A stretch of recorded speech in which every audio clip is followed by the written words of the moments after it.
Obviously, under equal protection, I'm not going to go through these cases. I'm happy to discuss it with anybody. I know we're a little bit behind schedule, so I'm not going to go into that. Hit the one with the core redistricting principles. These are the things that legislators have to follow when they look at drawing districts in Texas. They have to, and these are not in any particular order, but these are the things that the courts look at as kind of the checkoff on what the legislature has done. And I'm not going to go through each one of them. But you see there some of those requirements. The last one, compliance with Section 2 of the Voting Rights Act, is where, as Representative Hughes mentioned, we actually have to become racist in the process. We actually, instead of just looking at numbers on a piece of paper, we actually have to look at where minority populations are and protected communities are. You talk about 6? No, I'm sorry, number 7, compliance with Section 2. Can you talk about 6? Oh, can I talk about it? Yeah, incumbent protection. One of the things, and of course, this is what happens when the courts take over our redistricting process, and actually number 6 becomes very important to the courts. They move into a process of doing the least amount of harm to incumbents.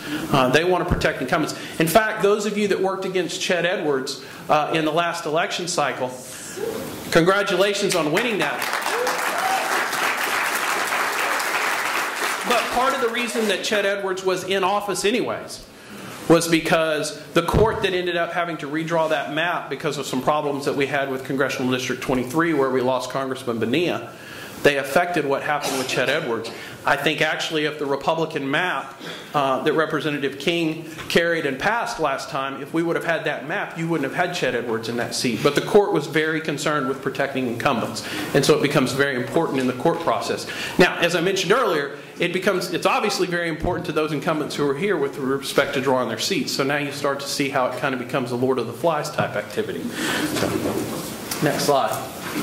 Let's move past that. I just want to get just to show you the abomination that the Voting Rights Act is. The states that are in red are those that are covered by Section 5 of the Voting Rights Act. The Voting Rights Act was passed in 1965. And I'm not going to deny that there were problems in most of these states in 1965. But we have an African American who has been elected president. We have minorities that hold major offices in almost every state. There is no reason for the Voting Rights Act to continue, and for states like Texas to have to go forward and get permission from Western Indian states. We can skip that one. I want to talk a little bit about the truth and consequences of the redistricting process. And you'll hear people talk about, this is going to have an impact over the next 10 years or 20 years. This is Elbridge. Gary is how you pronounce his last name, and you see his pedigree there, one of our founding fathers. Next slide, please. He's also responsible for this, which is known this was the first cartoon which led to the term gerrymandering, both the mispronunciation of his name and a slander against him for having drawn this district. But this is in Massachusetts. Next slide, please. That's what that district looks like if you draw it on a map. If you were to draw the cartoon we just saw, draw it on a map. Next slide, please.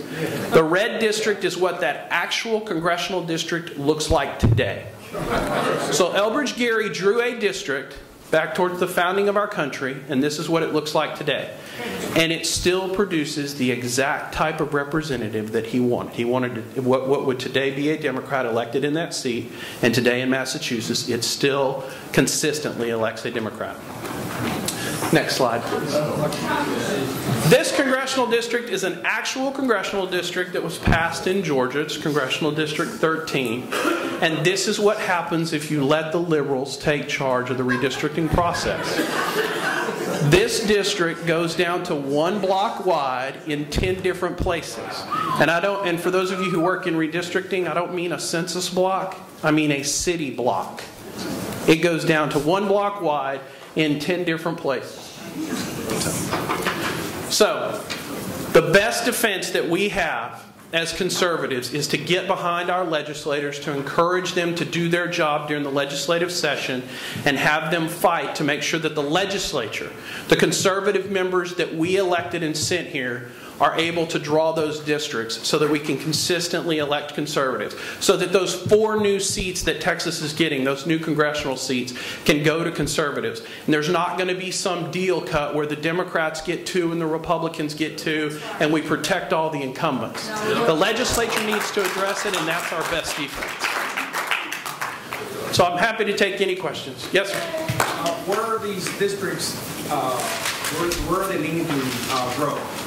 Well, as you saw on the map with the overlay of the Senate districts, where the population is where the districts, theoretically, that's where they should go. Now, when you get into the process of drawing, deals get cut and things like that. But the districts should go where the population is because of the constitutional requirements of one man, one vote. Yes, sir. How do we get rid of that Voting Rights Act? I mean, do we need to call our Attorney General to tell him to sue the federal government to get rid of that Voting Rights Act? I'm not sure that he's in a position right now to sue to get rid of. There is because of what happened, there was a case out of Austin here. It's Northwest Austin Municipal Utility District. There's a provision in the Voting Rights Act where anybody that's covered by the act can actually petition to get out of the act, petition to the federal court to get out of the act. And there's kind of a checklist that the court created. Now, the Obama Justice Department has been very slow in kind of producing what that checklist looks like.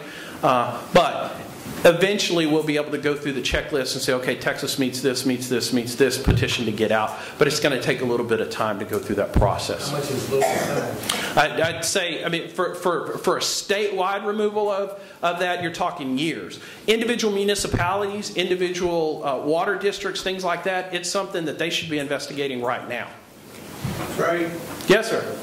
With the language being used in the lawsuit being filed in North Texas, how are they going to eliminate the alleged numbers of the illegals that have been counted in the last census? Well, that's what I alluded to earlier. You know, the unfortunate thing is the Constitution just calls for an enumeration of the people in the United States. It doesn't call for an enumeration of the citizens. And now what we've done since we've moved to this American Community Survey every 3 years, we no longer ask the pertinent questions to where in the past we were able to go back and we wouldn't have it today in the census numbers, but we would be able to go back and figure, 3 years from now, we would be able to say, okay, here's the number of actual citizens who are in a particular district, and we can make adjustments then.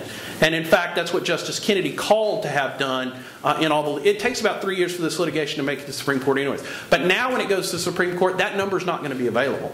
Okay, well then if they change that form, how do we change that form so we can put that language, the proper language, back on the form to enumerate the proper number of the people in the country? I think that's part of what the lawsuit's challenging. The lawsuit did name Robert Groves, who is the director of the Census Bureau. They named him in that lawsuit, and that's what the lawsuit alleges is that those things need to be corrected. I won't take one more second of your time. Can I find? It's not my time; it's yours. I got all day. That's all right. There's so much to what I got to say anyways. Can I find that lawsuit on the internet? Yeah. In fact, I've actually printed out a copy of it. It is Karen Tuber versus the state of Texas, and it is filed in the Eastern District of Texas, up in the Sherman Division. And I'm happy afterwards if you want me to. I've got the case number, so you can. It's online. Thank you. So, if Karen did address a point to that, this is why reform of our election process and reestablishing integrity in our election process is a counter to what they've done here. Sir, with all due respect, my name's Mark Gergovich, and I live in Nueces County, and you're singing to a major #1 choir member. Dead people, listen to me, people. I'm from dead people vote in Robstown, and they've been doing it down there for 60 years. If I might say, new citizens and went to register him to vote. He said, I don't need that. He pulled out a voter ID card. He'd been voting for the last 3 years before he was nationalized. All right, gentlemen, thank you. Thank you. I like it. Great, thank you very much.